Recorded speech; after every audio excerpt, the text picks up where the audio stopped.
So family, let me explain to you what a hamster wheel is. And this whole video is going to explain to white allies and especially to black people what you've been seeing in politics in terms of the Democrats and Republicans.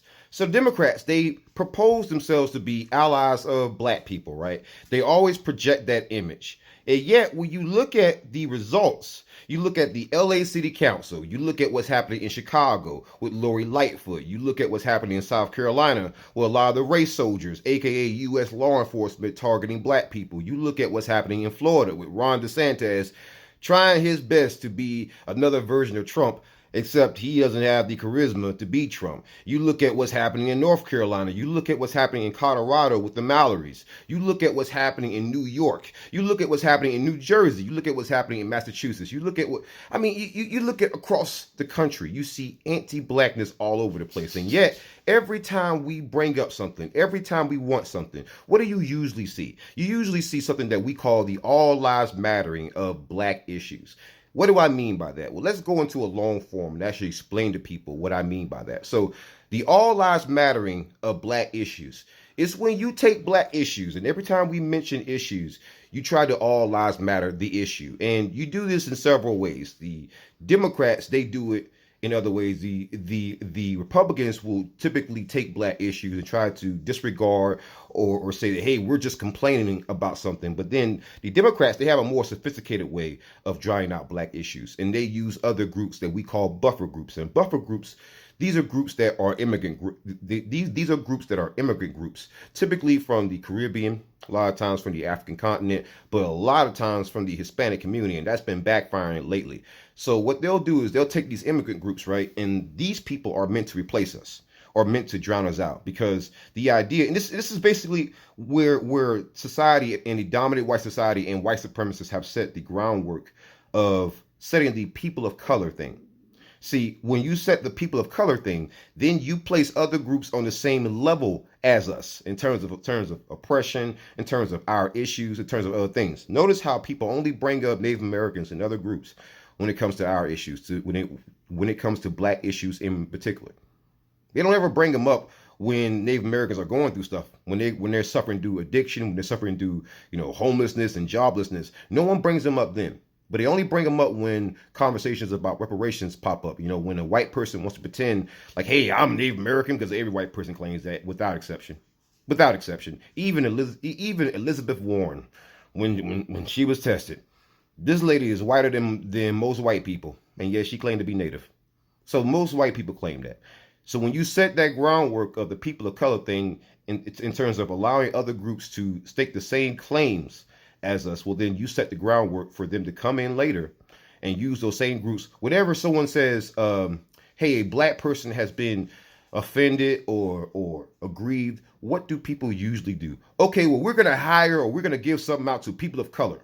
Even though that might not be the affected group, people of color covers a whole lot of groups. So, like I just said, a lot of white people claim to be Native. Do you see what the whole trick is here? When you have certain groups who are buffer groups who are brought in as immigrants and they see themselves as allies to white people, what do you think is going to happen? Well, let me tell you what's going to happen. We allow black immigrants and other immigrants into this country, which is fine. I absolutely support that. My thing is that we look at affirmative action. People always bring up affirmative action whenever we bring up reparations, and yet affirmative action has benefited mostly white women for the longest time. This is what I'm talking about. When you allow other groups to stake the same claim as us, black folks, and then to white folks, when you try to undermine us by having other groups come stake the same claim as us, well, that's what usually happens. Because affirmative action at one point was going to benefit black people.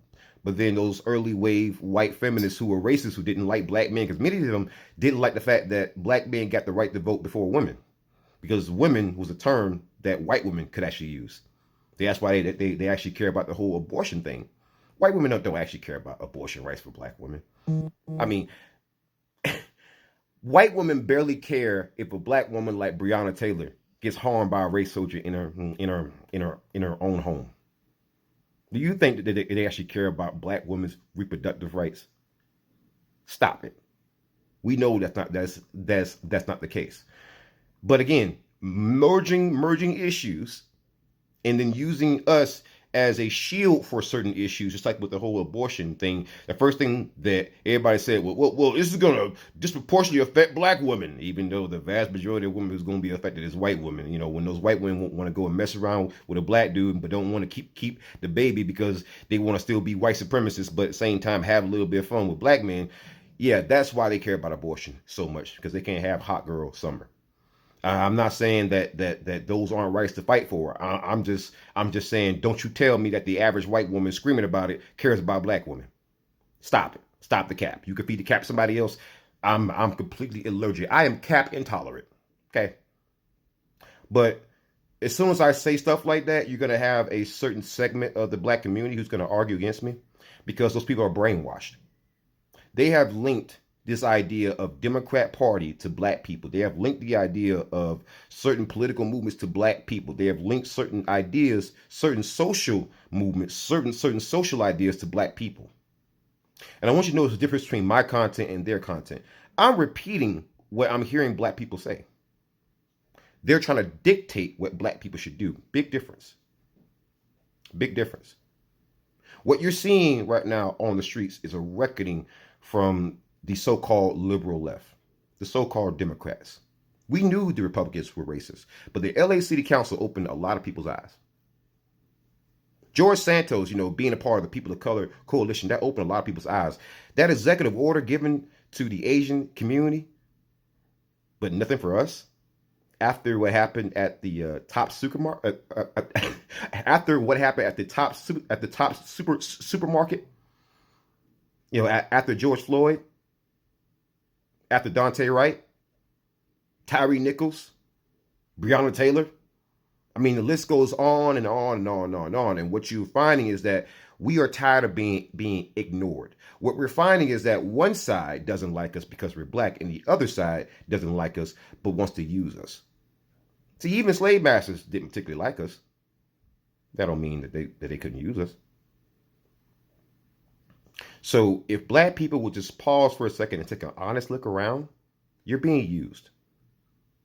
See, one of the biggest things that the modern day Black Panther Party has I wouldn't say everybody, but many of them have failed to do is remind people that Democrats are not our allies either. The so-called liberals are not our allies either. See, the way that I know that the modern day Black Panther Party and many revolutionary movements have failed to do that, it's because when you mention gun control, right, they will constantly, you have people in the public using gun control and arguments against the Black Panthers and leftists who actually support gun rights, which lets you know that there's been a problem where there's been a merging that has made synonymous the revolutionary movements with liberalism. Why? Because you act like liberals. When you act like them, people are going to become confused. Like, well, you sound similar. You push the same policies. You undermine black people the exact same way. Why would you be any different? So many black people are tired of people shouting out, well, you voted for Joe Biden even though you didn't even vote. Well, you guys did this and that. If you don't want to be treated like a synonymous group, don't act like one. Act in your interests. Because the one thing that the Republicans did get right is that we don't act in our own interest. We just keep voting for one party over and over and over again, despite what they give us or not give us. And that creates what we call a pattern, and that also creates something that we call complacency. When you're complacent, this is why it took so long to get to actually get reparations. This is why it's taking so long to get some kind of action with these race soldiers, aka American police. This is why it's taking so long to get to get an actual anti-black hate crime, an actual anti-black hate crime bill. This is why it's taking so long. The brainwashing. We are black people. We have our own interests. We don't have a loyalty to Republicans or Democrats. We have a loyalty to our people, and that's where it ends. Don't matter who you date. Don't matter if you're LGBT and black. Don't matter if you date interracially and you're black. At the end of the day, you are black.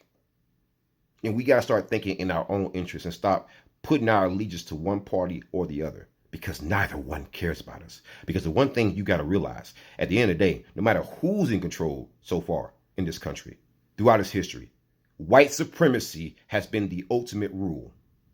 And that's it. ACAB 1312.